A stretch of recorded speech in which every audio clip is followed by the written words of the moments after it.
jumpa pemirsa, senang sekali saya Sandra Kwi dapat kembali lagi ke hadapan Anda dalam dialog interaktif. Dan spesial untuk episode sosok inspiratif, kali ini tema pembahasan kita adalah perjuangan seorang anak Papua dari pedalaman Citak-Mitak Senggo menembus PON 20. Dan sudah hadir bersama-sama dengan saya di Cafe Korin ya, tepatnya adik Togret Emenu dan juga Pak Denny Zulkarnain.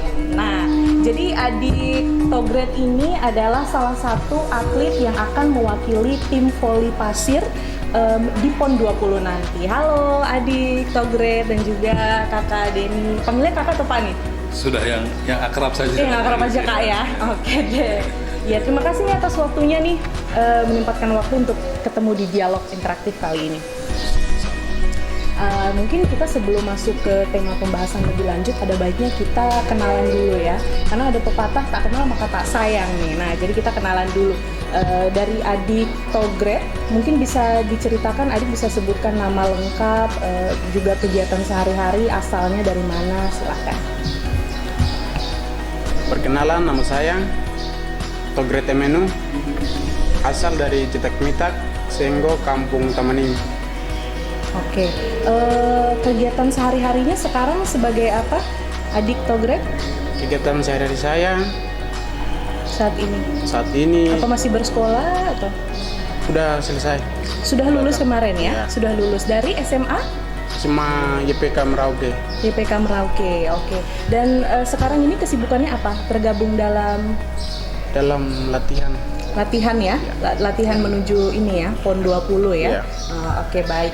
Kemudian Kak Denny Zulkarnain, bisa diperkenalkan kakak nama lengkapnya, berikut kegiatan sehari-harinya, dari mana, silakan. Baik, terima kasih. Sebelumnya, nama Denny Zulkarnain, asli dan besar lahir di Merauke, Tulan Jamer.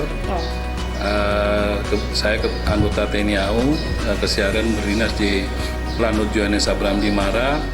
Selain berdinas keseharian di Lanut, ya sore juga kami ya dibilang mungkin menyambi melihat pembinaan kami di klub bola voli Raja Wali. Setiap sore kami ada di lapangan karena anak-anak ini juga setiap sore melakukan latihan. Kebetulan Togret ini karena punya misi khusus ke PON, memang harus ada perhatian khusus dalam persiapan fisik. Karena dia juga mau persiapan untuk kembali melakukan TC menghadapi PON 20. Iya.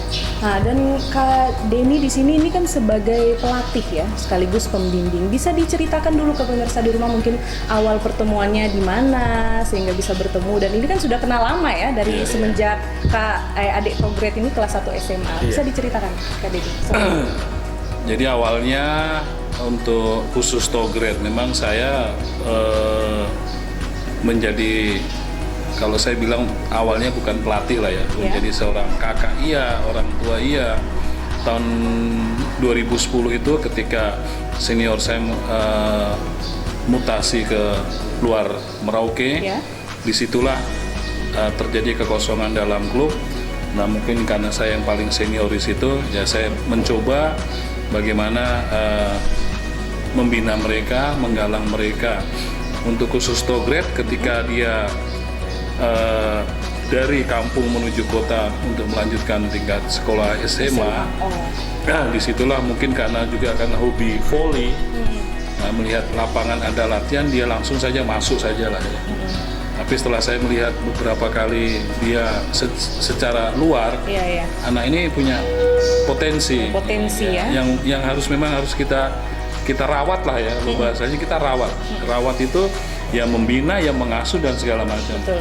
Nah, di situ mulai saya ajak komunikasi secara pribadi. Saya nanya posisi di sini sekolah, tinggal di mana, rumah kos apa. Dengan mungkin ya kita tahu sendiri kehidupan keseharian, sekolah dengan mungkin makannya bagaimana, pasti terbatas ya. Pasti. Dan saya tawarkan, sudah, saya nggak berpikir lama, saya hanya ingin menyelamatkan bakat yang dimiliki saja. Terpanggil di situ, saya langsung tawari tinggal di rumah saya. Berarti posisinya pertama kali itu sebenarnya adik Togret kemudian bertemu dengan Kak Denny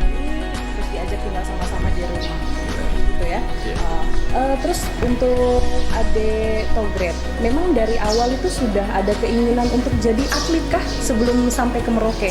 Atau mungkin ada keinginan lain? Atau memang sudah dari awal nih, dari kecil pengen jadi atlet? Dari awal kecil sih, ya. Sapu om waktu pulang dari MAPI, Ya? dia cerita dengan saya. Ya. Kalau jadi pemain voli itu enak, bisa berangkat, Oh. bisa terkenal. Gitu. Sudah dari situ sudah saya juga bermotivasi buat saya. Jadi saya bermotivasi dari situ. Selesai SMP di Senggo, saya berangkat ke Merauke. Dari situ sore-sore saya lari sore, pas ketemu lapangan saya ke situ, pas ketemu Bapak Denny Di Auris itu ya? di Auri. Terus ketemu akhirnya? Akhirnya saya dipanggil dan ditawarkan tinggal di rumah. Oh, oke. Berarti dari awal SMA kelas 1 sampai menyelesaikan SMA itu di rumahnya Iya. Iya. Kak Denny ya? Iya. Oh, oke, baik.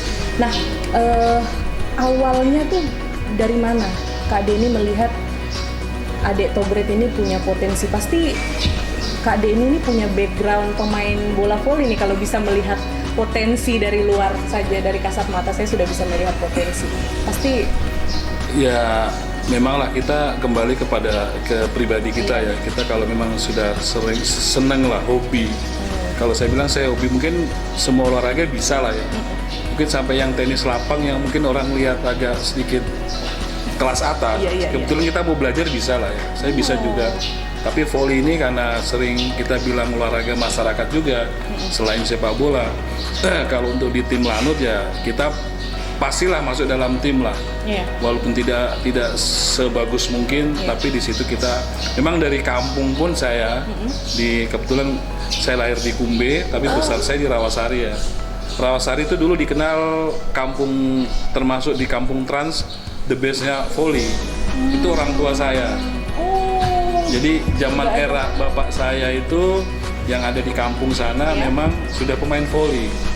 Jadi kita kalau pertandingan internal di kampung 17 Agustus apa memang sudah sering juara. Sudah sering. Dan saya pun sempat bermain sama-sama dengan orang tua. Iya. Ketika sebelum jadi anggota ya, kita sempat bermain. Disitulah ya, karena seneng hobi, kita seneng olahraga itu kan sangat harmonis, kita cepat mempunyai teman banyak. Iya.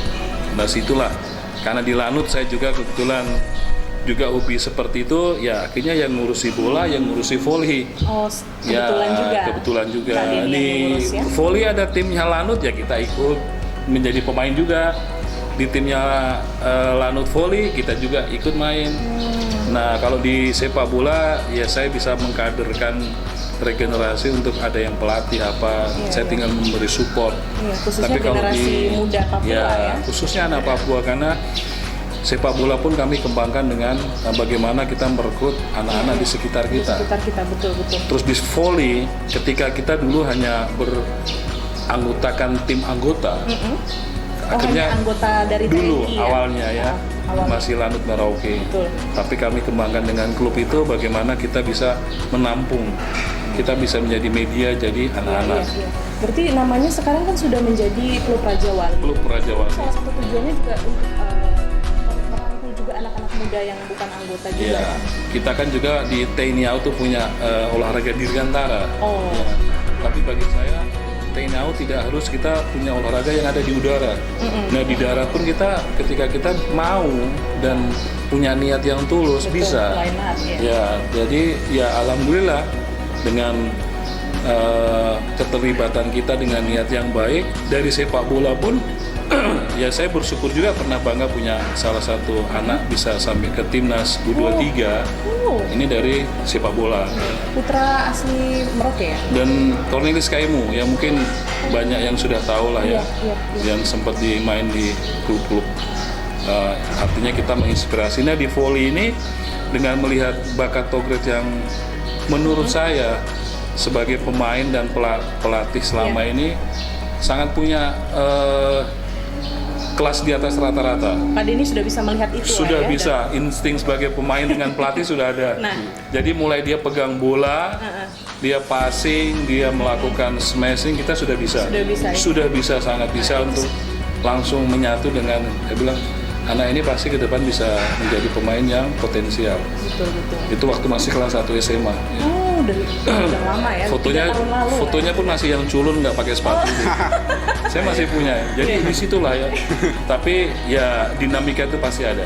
Dinamika ya namanya kita kendala itu pasti ada saja. Tapi Dan sebenarnya kan kalau potensi itu kan banyak sekali ya di Papua. Cuma bagaimana dilatihnya itu dan juga disiplin itu memang agak agak susah untuk dilatih.